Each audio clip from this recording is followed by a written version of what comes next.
बच्चों अब हम पढ़ने वाले करंट इलेक्ट्रिसिटी का टॉपिक है किरचॉफ्स लॉ, जिसका दूसरा नाम होता है जंक्शन रूल या करंट लॉ। अब इसमें किरचॉफ्स लॉ में क्या होता है, किरचॉफ्स लॉ क्या कहता है, इसके एक तो दो रूल होते हैं, एक होता है फर्स्ट लॉ और दूसरा होता है सेकंड लॉ। तो पहले हम पढ़ने वाले हैं फर्स्ट लॉ। तो चलिए, फर्स्ट लॉ क्या कहता है कि जितना भी करंट किसी भी जंक्शन पे आ रहा है, जितना भी करंट किसी भी जंक्शन पे आ रहा है उसका अलजेब्रिक सम क्या होता है, जीरो। जितना भी करंट किसी जंक्शन पे आ रहा है उसका अलजेब्रिक सम क्या होता है, जीरो। क्या होता है, जीरो। जितना करंट आता है जंक्शन पर उतना ही करंट जाता है जंक्शन से। यानी मैंने एक वायर में 5 एम्पीयर फ्लो कराया यहाँ से, तो यहाँ पे अगर एक पॉइंट मैंने दिए हुआ है तो वहां से करंट जाएगा कितना, 5 एम्पीयर ही तो जाएगा। अगर कोई दो वायर मैंने काट के आपस में जोड़ दिए तो जितना करंट उस पॉइंट तक आया जहाँ पर वो जॉइंट है, तो उस जॉइंट के बाद जो करंट जाएगा वो कितना जाएगा, 5 एम्पीयर। तो फर्स्ट लॉ कहता है कि जितना करंट जंक्शन पे आता है उसका अलजेब्रिक सम हमेशा क्या रहता है, जीरो। जो करंट जंक्शन पे आता है उसे हम लेते हैं पॉजिटिव, कितना लेंगे, पॉजिटिव। और जो जंक्शन से जाएगा उसे कैसा लेते हैं हम, नेगेटिव। कैसा लेते हैं, नेगेटिव। तो इसी के बारे में आज हम पढ़ने वाले हैं। तो पहले एक डायग्राम बनाते हैं। ये एक हमने जंक्शन ले लिया है। तो फर्स्ट लॉ कहता है बेटा हमने एक जंक्शन बनाया है।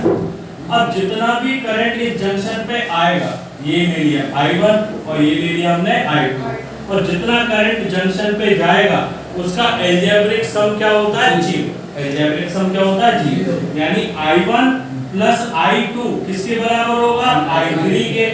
यानी मैं इसको लिख सकता हूँ I1 plus I2 minus I3 equal to zero. और ये जो अलजेब्रिक सम होगा उसे हम क्या लेंगे, जीरो। क्या लेंगे, जीरो। यानी फर्स्ट लॉ कहता है the algebraic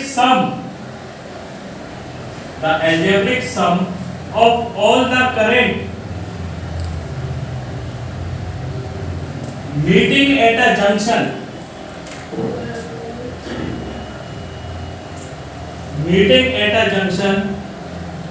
is zero।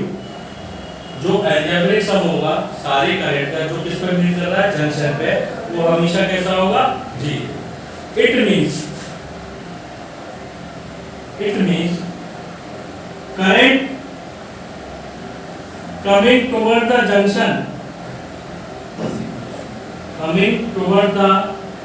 junction is taken as positive, and current going away from the junction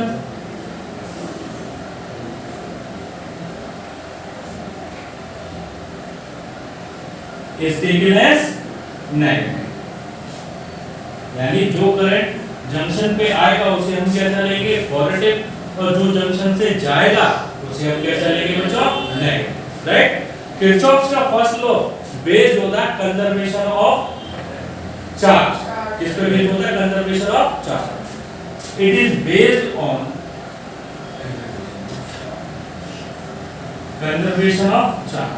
ये किस पे बेस्ड होता है बच्चों, कंजर्वेशन ऑफ चार्ज। तो बच्चों नेक्स्ट एक पॉइंट और है, current coming toward the junction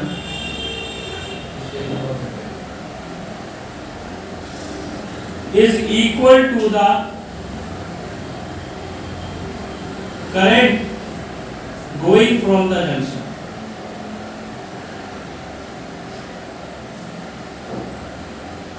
जितना करंट जंक्शन पे आता है उतना ही करंट जंक्शन से जाता है। तो दोबारा सुनेंगे बच्चों, किरचॉफ्स ने दो लॉ दिए थे। जो पहला लॉ है, पहला लॉ कहता है कि अलजेब्रिक सम जो होता है करंट का जो किसी भी जंक्शन पे मीट कर रहा है उसका अलजेब्रिक सम हम क्या लेते हैं, जीरो। क्या लेते हैं, जीरो। यानी जंक्शन हमने लिया I1, I2 और ये I3, तो I1 प्लस I2 किसके बराबर था, I3 को उठा के लेंगे माइनस I3। अब इसका अलजेब्रिक सम क्या होगा, जीरो। अब इसका मतलब होता है कि जितना करंट जंक्शन की तरफ आ रहा है वो कैसा लेंगे हम, पॉजिटिव। कैसा लेंगे, और जो करंट जंक्शन से जा रहा है उसे हम कैसा लेंगे, नेगेटिव। कैसा लेंगे, किरचॉफ का फर्स्ट लॉ किस पे बेस्ड होता है? Conservation of charge. किस पे बेस्ड होता है बच्चों? Conservation of charge. ओके, और जो करंट जंक्शन की तरफ आता है उतना ही करंट जंक्शन से जाता है। Is that clear? ओके, अब नेक्स्ट एक जंक्शन हम बना रहे हैं और आपको बताना होगा कि कितना करंट फ्लो कर रहा है इसमें। तो चलिए देखते हैं।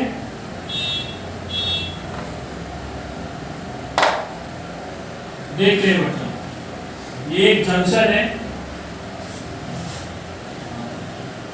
यहां से 7 एम्पियर करंट आया, यहां से 3 एम्पियर करंट आया, यहां पर मैंने ले लिया क्वेश्चन मार्क, आपको बताना होगा यहां पर। उसके बाद 3 एम्पियर यहां गया, 2 एम्पियर यहां गया, यहां पर आपको बताना होगा क्वेश्चन मार्क। तो सबसे पहले जंक्शन रूल अप्लाई करेंगे। जंक्शन रूल क्या कहता है कि जितना करंट जंक्शन पे आता है, कितना आ रहा है 10 एम्पियर, तो यहां पर भी कितना होगा, यानी फर्स्ट जो क्वेश्चन मार्क है उस पे कितना हो गया 10 एम्पियर। अब 10 में से 3 यहां गया और 2 यहां गया, तो यहां पे कितना गया होगा 5 एम्पियर। कितना गया होगा बच्चों? 5 एम्पियर। ये किस पे बेस्ड होता है? Conservation of charge. किस पे बेस्ड होता है? Conservation of charge. एक और एग्जांपल ले लेते हैं, चलिए।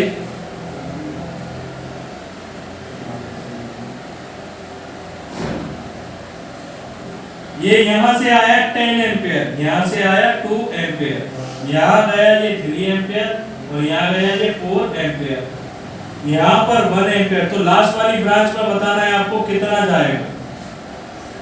यहां से आया 10, यहां से आया 2, टोटल हो गया 12, टोटल हो गया 12। 12 में से यहां गया 4, यहां गया 3, कितना चला गया 7, 5 बचा। 5 में से एक यहां चला गया, तो यहां कितना जाएगा 4 एम्पियर। यही होता है हमारा फर्स्ट लॉ किरचॉफ का। क्लियर बच्चों? तो अब पढ़ने वाले हैं किरचॉफ का सेकंड लॉ, जिसका दूसरा नाम होता है मेश रूल। मेश रूल और लूप रूल भी बोला जाता है और पोटेंशियल लॉ भी बोला जाता है। ये सारी चीज बोली जाती है। अब इसमें क्या होता है? फर्स्ट लॉ में हमने क्या पढ़ा था कि एल्जेब्रिक सम जो होता है, जितना भी करंट जंक्शन पे मीट कर रहा है उसका एल्जेब्रिक सम जो होता था 0। अब इसमें एल्जेब्रिक सम होता है पोटेंशियल का। किसका होता है? पोटेंशियल का। The algebraic sum of all the change in potential in a closed mesh, in a closed mesh or loop is taken as 0। किसी भी लूप के अंदर या मैश के अंदर जो एल्जेब्रिक सम होता है पोटेंशियल का, वो हम क्या लेते हैं 0। क्या लेते हैं 0। किसमें लेते हैं? क्लोज में। किसमें लेते हैं? क्लोज में। तो summation of delta V equal to कितना लेंगे बच्चों? 0। कितना लेंगे? 0। अब ये जो बेस्ड होता है ये होता है एनर्जी पे based. It is based on conservation of energy. ये किस पे बेस्ड होता है बच्चों? Conservation of energy. क्या कहता है ये कि जो एल्जेब्रिक सम होता है, जितना भी पोटेंशियल चेंज होता है किसी भी क्लोज मैश में या लूप में, उसका सम हम क्या लेते हैं? 0। यानी summation of delta V equal to 0। ये किस पे बेस्ड होता है? Conservation of energy. किस पे बेस्ड होता है? Conservation of energy. राइट? तो बच्चों अब A से B हमारा करंट फ्लो कर रहा है और रेजिस्टेंस हमने कितनी ली हुई है बच्चों? R। रेजिस्टेंस कितनी ली हुई है? R। अगर अब हमें पॉइंट्स पढ़ने जो हम लूप में या मैश में अप्लाई करने वाले हैं न्यूमेरिकल्स के। In the direction of current, in the direction of current, potential कैसा लेंगे? Positive. Potential is taken as positive. यानी जो पोटेंशियल होता है V इक्वल टू कितना होता है? IR। वो कैसा रहेगा हमारा? पॉजिटिव। कैसा रहेगा बच्चों? Positive. In opposite direction, opposite direction of current, potential is taken as negative। अगर अपोजिट डायरेक्शन होगी करंट की तो पोटेंशियल कैसा होगा, नेगेटिव। अभी सेम डायरेक्शन है क्योंकि करंट कहां से कहां फ्लो कर रहा है, A टू B। और अगर B टू A हो जाए, B टू A, तो पोटेंशियल कैसा ले लेंगे बच्चों, negative, V equal to minus का IR, V equal to minus का IR। अब सेकंड पॉइंट क्या कहता है बेटा, ये हमने लिया सेल, ये पॉजिटिव टर्मिनल और ये कैसा है उसका, negative terminal. While moving in a loop, अगर किसी भी लूप में हम मूव कर रहे हैं, while moving in a loop, if positive terminal of cell comes first, अगर सेल का पॉजिटिव टर्मिनल पहले आ जाए तो ईएमएफ हम कैसा लेंगे, पॉजिटिव, कैसा लेंगे। और while moving in the loop if negative terminal come first, तो ईएमएफ हम कैसा लेंगे, नेगेटिव। अगर हम ए से बी मूव कर रहा था मैं, तो ए से बी मूव करते करते हमारा पॉजिटिव टर्मिनल पहले आया, तो हमें ईएमएफ कैसा लेना होगा, पॉजिटिव। और अगर डी टू ए हम मूव कर रहे हैं तो कौन सा टर्मिनल पहले आ रहा है, नेगेटिव, तो हम ईएमएफ को कैसा ले लेंगे बच्चों, नेगेटिव, कैसा ले लेंगे, नेगेटिव। ये चीज हमें याद रखनी, हम हीरो बन जाएंगे। अगर हम किसी भी सर्किट में, लूप में, मैश में मूव करेंगे तो मूव करते समय देखना है करंट की सेम डायरेक्शन है या अपोजिट। अगर सेम डायरेक्शन है तो अचानक से ही क्या ले लेना है आपको, पोटेंशियल कैसा, पॉजिटिव। और पोटेंशियल होता क्या है, V इक्वल टू IR, ये हमें ओम्स लॉ बताता है जो हमारे चचे हैं। अगर अपोजिट डायरेक्शन में मूव कर रहे हैं करंट की, तो पोटेंशियल कैसा लेते हैं हम, नेगेटिव, यानी V टू A इस केस में देख रहा हो, तो V इक्वल टू क्या हो जाएगा, माइनस का IR। सेकंड क्या कहता है, अगर हम किसी भी लूप में मूव कर रहे हैं, सेल का पॉजिटिव टर्मिनल पहले आ जाए तो ईएमएफ हम कैसा लेंगे, पॉजिटिव। और अगर सेल का नेगेटिव टर्मिनल पहले आ जाए तो ईएमएफ कैसा लेंगे, नेगेटिव। एक्शन बेटा डिफरेंस पढ़ने वाले बच्चों, फर्स्ट लॉ और सेकंड लॉ, जो किरचॉफ का फर्स्ट लॉ है और सेकंड लॉ है, उसके बीच में डिफरेंस क्या है। तो यहां हम लिखते हैं फर्स्ट लॉ एंड देन यहां हम लिखेंगे सेकंड लॉ। तो बच्चों हमने पढ़ा कि पहला लॉ किस पे बेस्ड था, conservation of charge, conservation of charge. ये किस पे बेस्ड था बच्चों, कंजर्वेशन ऑफ एनर्जी पे।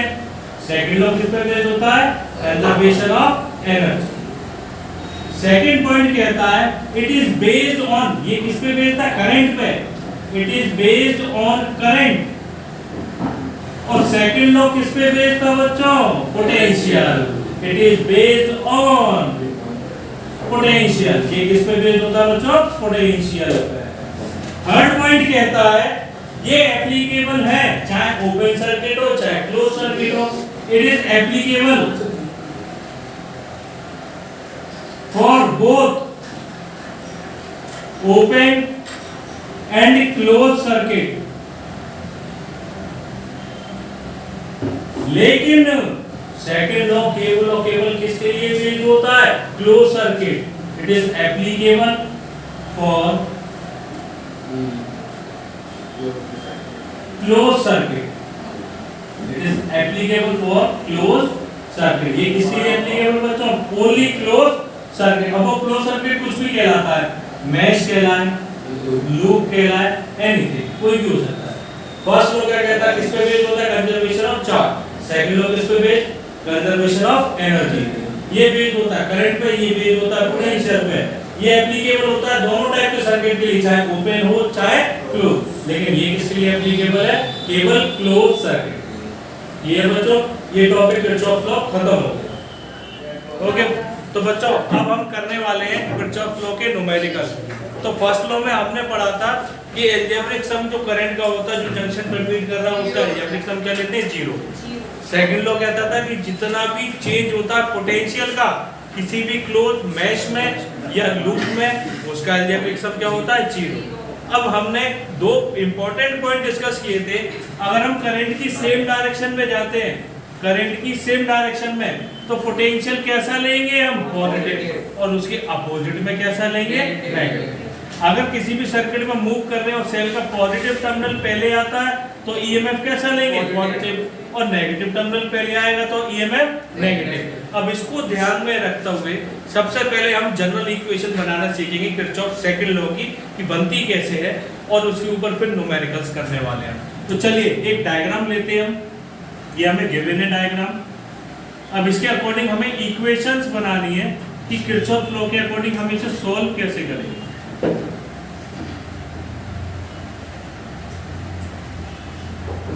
ये रेजिस्टेंस हमारा R1, ये रेजिस्टेंस R2, ये रेजिस्टेंस R3, ये रेजिस्टेंस R4, ये रेजिस्टेंस R5। इस बैटरी का सेल का ईएमएफ कितना मान लिया हमने, E। कितना मान लिया बच्चों, E। ये रेजिस्टेंस हमने कनेक्ट करी और इधर भी एक रेजिस्टेंस कनेक्ट करी, ये R6 ले ली और ये R7। तो सबसे पहले ये पॉजिटिव टर्मिनल और ये नेगेटिव। बड़ा वाला टर्मिनल हमेशा कैसा होता है, पॉजिटिव, और छोटा वाला कैसा होता है, नेगेटिव। तो चलिए बात करते हैं इक्वेशन हम बनाएंगे कैसे। तो पहले इसका लूप का नाम देते हैं A, B, C, D, E और ये F। तो हमें पता होती है कि जो करंट फ्लो करता है बैटरी से या सेल से, वो कहां से फ्लो करता है, पॉजिटिव टर्मिनल से। कहां से फ्लो करता है, पॉजिटिव टर्मिनल से। ये करंट फ्लो किया, फ्लो करके पहले इधर गया, इस ब्रांच में हमने कितना मान लिया, करंट कितना गया, I। कितना गया, I। तो इधर कितना जाएगा, I1। कितना जाएगा, I, राइट।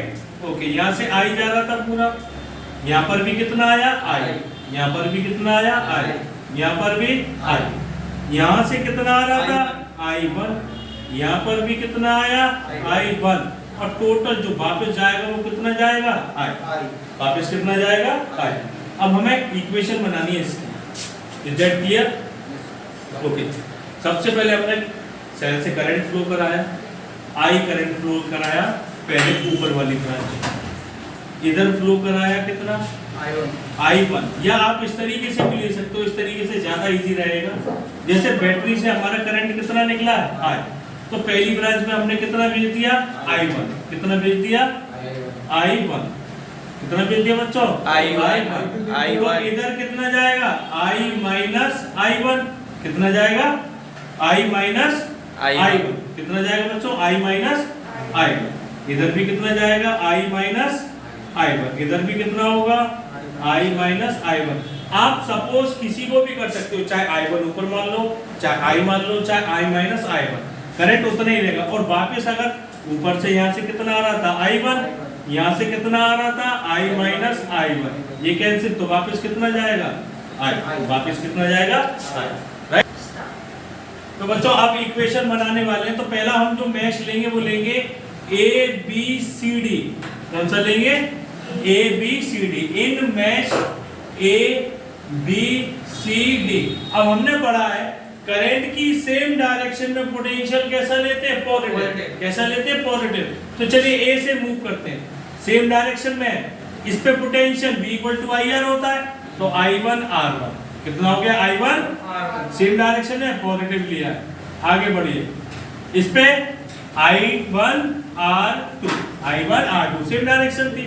आगे बढ़िए, ये भी सेम डायरेक्शन, I1 R4। आइए नीचे आइए। अब सेल का कौन सा टर्मिनल पहले आया है, नेगेटिव। और जब सेल का नेगेटिव टर्मिनल पहले आता है तो ईएमएफ हम कैसा लेते हैं, नेगेटिव। कैसा लेते हैं, नेगेटिव। तो माइनस E, माइनस E। आगे आइए, करंट की सेम डायरेक्शन है, सेम डायरेक्शन में क्या हो जाएगा, प्लस I1 R3। और टोटल क्या होता है इसका, 0। टोटल क्या होता है, 0। अब सेकंड इक्वेशन बनाएंगे। अब मैश हम लेंगे नीचे वाला, इन मैश DCFED, क्लोज, DCFED। और इसमें ABCDA, बेटा क्लोज कर्व लेते हैं, क्लोज। तो DCFED क्लोज लूप हो गया। ओके, नाउ अब मूव करेंगे D से। सेल का कौन सा टर्मिनल आया, पॉजिटिव, तो ईएमएफ भी कैसा, पॉजिटिव। आगे आइए, अब करंट की डायरेक्शन में कैसे मूव कर रहे हैं हम, अपोजिट। कैसे मूव कर रहे हैं, तो अपोजिट मूव करते हैं तो कैसा लेते हैं पोटेंशियल, नेगेटिव। तो माइनस का I माइनस I1 और रेजिस्टेंस कितना उसका R5। आगे आइए, अभी भी करंट के अपोजिट में है, अपोजिट में है तो नेगेटिव, माइनस का I माइनस I1 R7। आगे आइए, फिर करंट के अपोजिट में अभी भी I माइनस I1 R6 और ये भी टोटल क्या हो गया 0। ये होती है जनरल इक्वेशन किसकी, किरचॉफ सेकंड लॉ, राइट। बेटा नेक्स्ट क्वेश्चन है, calculate the current in each branch. आपको करंट कैलकुलेट करना है ईच ब्रांच में, और यहाँ फिगर आपको गिवन है बच्चों।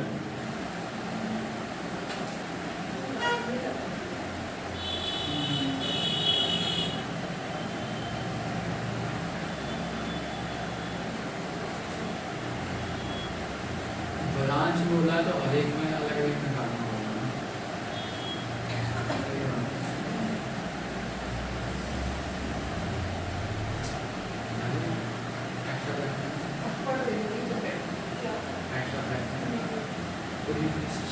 ये डायग्राम बच्चों हमें गिवन है,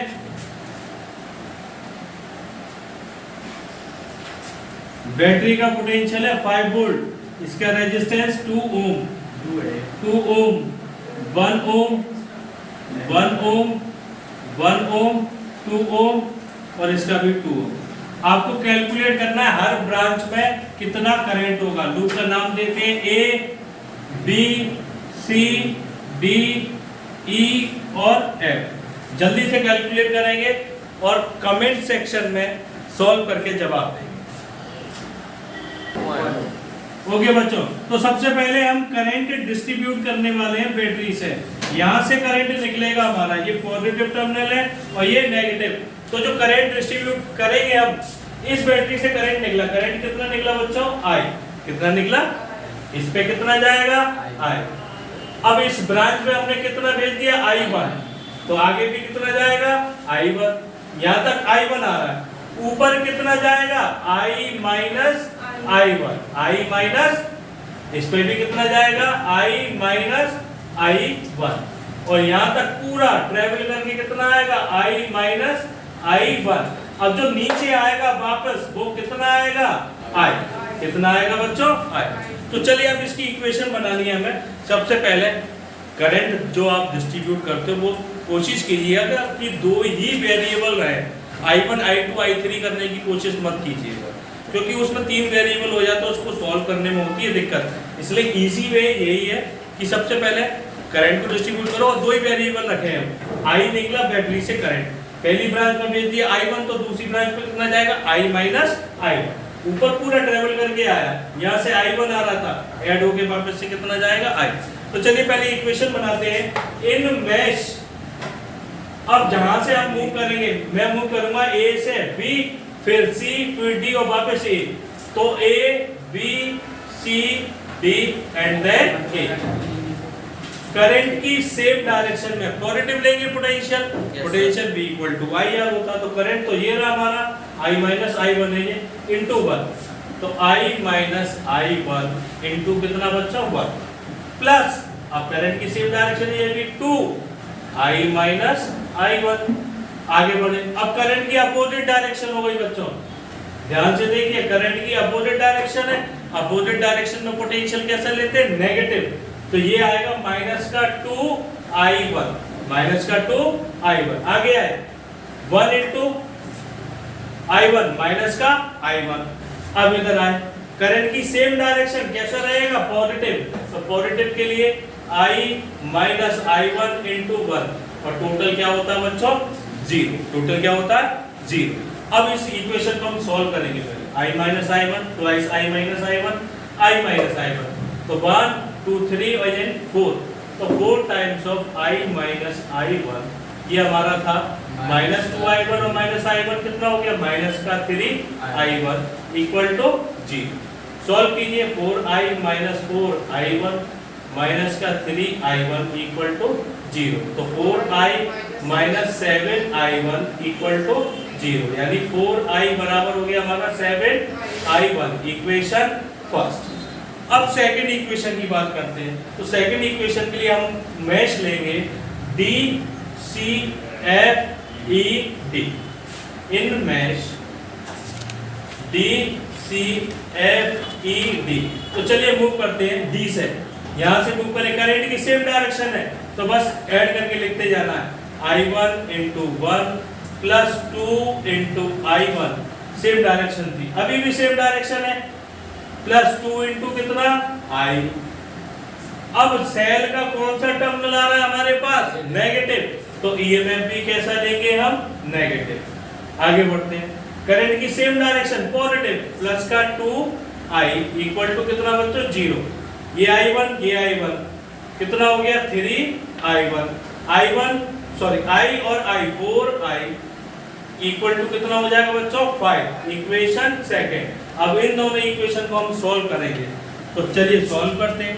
I की वैल्यू यहाँ से कितनी आ जाएगी 7I1/4, पुट करेंगे यहाँ पे I1 4 7I1/4 इक्वल टू कितना बच्चों 5, 4 से 3 and 7 कितना हो गया 10I1 इक्वल टू 5, तो I1 कितना आ गया हमारा 1/, अब I1 हमारा 1/2 आ गया, यहाँ पुट करेंगे तो I इक्वल टू 7/4 इंटू 1/2, तो I की वैल्यू हमारी कितनी आ जाएगी बच्चों 7/8 एम्पियर। I और I1 आ गए हमारे। पहली ब्रांच में अगर हम नोटिस करते हैं तो AB ब्रांच में कितना करंट फ्लो कर रहा था I माइनस I1, I की वैल्यू हमारी 7/8 माइनस I1 की वैल्यू 1/2, सॉल्व करेंगे कितना आ जाएगा 6/16 यानी 3/8 एम्पियर। ये हो गया फर्स्ट ब्रांच में।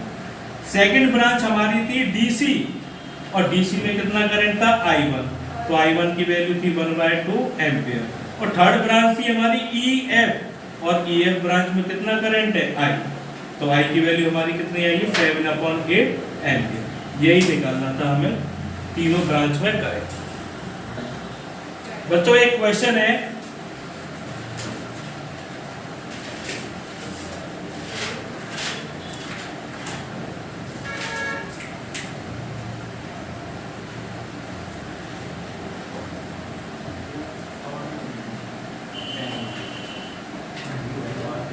अगर बच्चों एक से ज्यादा सेल होते हैं, और एक से ज्यादा सेल में क्या होता है कि जिस सेल का मैग्नीट्यूड आपको ज्यादा दिखे उसी सेल से आपको क्या कराना होगा करंट फ्लो, एंड देन जो सेकंड सेल होगा उसकी वैल्यू को आप इक्वेशन जो बनाओगे उसमें केवल वैल्यू लेना बस, राइट। करंट एक्चुअल में फ्लो कहां से होगा 5 वोल्ट से, तो यहां से करंट कितना फ्लो होगा बच्चों I, ओके यहाँ पे भी कितना आएगा I। अब इस ब्रांच में हमने कितना भेजा I1, तो ऊपर कितना जाएगा I माइनस I1, ये 2 ओम, ये 2 ओम, ये 1 ओम, ये 1 ओम, एंड यहाँ करंट कितना आ रहा है बच्चों I माइनस I1, तो वापस जो जाएगा करंट वो कितना होगा केवल I, ये भी कितना ले लिया हमने 2 ओम। तो इसमें आपको कैलकुलेट करना है current in each branch, current in each branch, current in each branch. तो बच्चों आपको करंट कैलकुलेट करना है, ओके। कैलकुलेट करके जो आंसर आएगा आप हमें कमेंट सेक्शन में बताएंगे।